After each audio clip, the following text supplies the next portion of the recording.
दोस्तों, आप अपनी जीवन रेखा या हाथ की रेखाएँ देख के जान सकते हैं कि आने वाले किस एज में आपको सावधान रहने की ज़रूरत है, आपका टफ़ टाइम आने वाला है या फिर आपका अच्छा समय आने वाला है।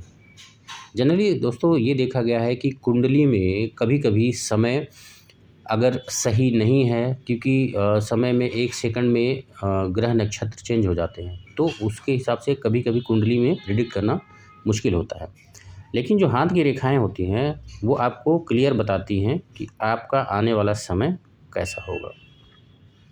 तो आज मैं आपको 2 चीज़ें बताऊँगा। पहले बताता हूँ कि अच्छा समय आने के क्या-क्या संकेत हैं और किस एज में आपको ये समय देखना चाहिए। तो सबसे पहले मैं आपको बताता हूँ कि एज कैसे डिसाइड करें। तो ये जो आपकी इंडेक्स फिंगर है, इसके बीच की जो ये यहाँ पे हम 10 वर्ष की एज मानते हैं और जो ये बड़ी फिंगर और तर्जनी के बीच का के सामने का जो एज होता है, उसको हम जनरली मानते हैं 20 की एज। इसी तरीके से जो सबसे बड़ी रेखा होती है, इसके बीच से अगर हम देखें तो इसको हम 30 की एज मानते हैं। और सूर्य उँगली और शनि की उँगली के बीच से अगर हम लेके आते हैं तो यहाँ पे हम 40 की एज मानते हैं। इसी तरीके से सूर्य रेखा के बीच से निकालते हैं तो ये 50, ये लगभग 50 की एज। और इसी तरीके से यहाँ पे 60 और यहाँ पे हम लगभग 70 की एज काउंट करते हैं।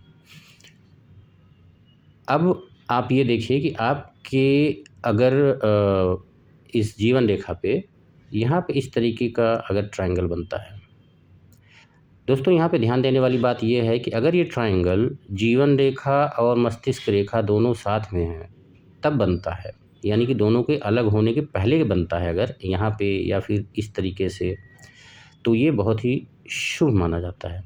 ऐसे लोगों का बचपन बड़ा खुशहाल होता है और ये लोग हमेशा पूरे लाइफ टाइम अमीर रहते हैं। ये कभी गरीबी का मुँह नहीं देखते हैं। तो ये बहुत ही अच्छा टाइम होता है। तो आप इस तरीके से काउंट कर सकते हैं कि इनका ये 10 साल की एज में है या 20 साल की एज में है तो वो गोल्डन टाइम होता ही होता है। इसके अलावा ये चीज़ भी दर्शाता है कि आपका पूरा जीवन बहुत ही सुखमय रहेगा। अब आगे चलते हैं दोस्तों। अब मान लीजिए कि आपका ट्रायंगल यहाँ पे बनता है, इस तरीके से। तो आप देख सकते हो कि यहाँ से 28, ये 30 साल की अगर एज है तो 28 से लेके ये लगभग 32 साल का जो आपका टाइम है वो गोल्डन टाइम रहेगा। इस टाइम पे आप इन्वेस्टमेंट कर सकते हो, इस टाइम पे आप कहीं पे कोई प्रॉपर्टी ले सकते हो, कोई नया बिज़नेस चालू कर सकते हो, कहीं आपको फ़ॉरेन स्टडी के लिए जाना है, फ़ॉरेन जॉब के लिए जाना है, तो आप जा सकते हैं। इसी तरीके से जहाँ पे भी आपका ट्रायंगल बनता है, वो आपका फ़ेवरेबल टाइम होता है। This is the best time to buy property, invest और कुछ नया करने का टाइम होता है। यानी कि टाइम आपको सपोर्ट करेगा। टाइम सपोर्ट करने का मतलब ये है कि आपके ग्रह नक्षत्र आपको सपोर्ट करेंगे, आपके पेरेंट्स, आपकी फैमिली, आपकी प्रोफ़ेशनल लाइफ़ में, जॉब में बहुत ही सेफ़ सिक्योर रहेंगे, तो ये फ़ेवरेबल टाइम माना जाता है। अब आइए बात करते हैं दोस्तों कि कठिन टाइम कब कैसे जानें? तो दोस्तों राहु रेखाएँ हम जैसा कि सभी जानते हैं कि जो राहु रेखाएँ होती हैं, जिस एज में ये जीवन रेखा को इस तरीके से इस ऐसे काटती हैं, उस एज में हमें काफ़ी कठिनाई देखनी पड़ती है। अब मैंने आपको बता दिया जिस तरीके से कि ये 10, 20, 30, 40, 50, 60 और 70 की एज को हम जनरली काउंट करते हैं। तो जिस पर्टिकुलर एज में ये राहु की रेखा जीवन रेखा को काटती है, उस पर्टिकुलर एज में आपको पैसे से रिलेटेड और जॉब से रिलेटेड या बिज़नेस कर रहे हैं तो बिज़नेस में नुकसान या पैसे का लॉस दिखाती है या फिर शारीरिक दुःख, कष्ट को भी दिखाती है।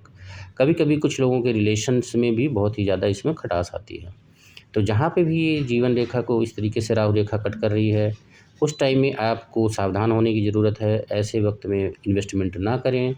कोशिश करें कि अपने आप को शांत रखें और कुछ ऐसे उपाय करें जिससे कि ये समय आपका निकल जाए। तो दोस्तों अगर ये रेखाएँ तो छोटी हैं तब तो ज़्यादा दिक्कत नहीं करती हैं। कुछ हाथों में ऐसा देखा जाता है कि ये मंगल से चल के ये रेखाएँ आपको जीवन रेखा को काटती हैं, फिर मस्तिष्क रेखा को काटती हैं, भाग्य रेखा को भी यहाँ काट देती हैं। कुछ रेखाएं इतनी लंबी होती हैं कि हार्ड लाइन को भी काट देती है दोस्तों, ऐसे पूरा क्रॉस करके चली जाती हैं। तो ऐसी स्थिति में ये बहुत बड़े नुकसान को दिखाती हैं कि आपको जीवन पे भी असर आएगा, मस्तिष्क पे भी और हृदय पे भी। तो ऐसी जो राहु रेखाएँ होती हैं बहुत कष्टदायक होती हैं और ऐसे टाइम पे आपको बहुत ज़्यादा सावधान होने की आवश्यकता होती है। इसके लिए राहु का उपाय करें और ऐसे समय में अपने आप को बहुत ही संयमित रखें। तो अगर आपके हाथ में इस तरह की कोई रेखा है तो आप मुझे मैसेज कर सकते हैं। तो दोस्तों आज हमने देखा कि आपका गोल्डन टाइम कब है, अच्छा समय कब है और बुरा वक्त कब है। क्योंकि अगर रात है तो दिन है, अगर दिन है तो रात है। तो जीवन में सभी के दुख और सुख आते जाते रहते हैं। तो राहु रेखा अगर काटती है तो आपको बहुत परेशान दुखी होने की ज़रूरत नहीं है, वो समय चला जाता है, उसके बाद फिर अच्छा समय आता है। अगर आप हाथ की रेखाओं के थ्रू जान जाते हैं कि आपका समय कैसा चल रहा है या समय कैसा आने वाला है, उसके हिसाब से आप अपना स्टेप ले सकते हैं। अगर आपको वीडियो अच्छा लगा हो तो लाइक, शेयर एंड सब्सक्राइब करें और अपने दोस्तों को ज़रूर भेजें।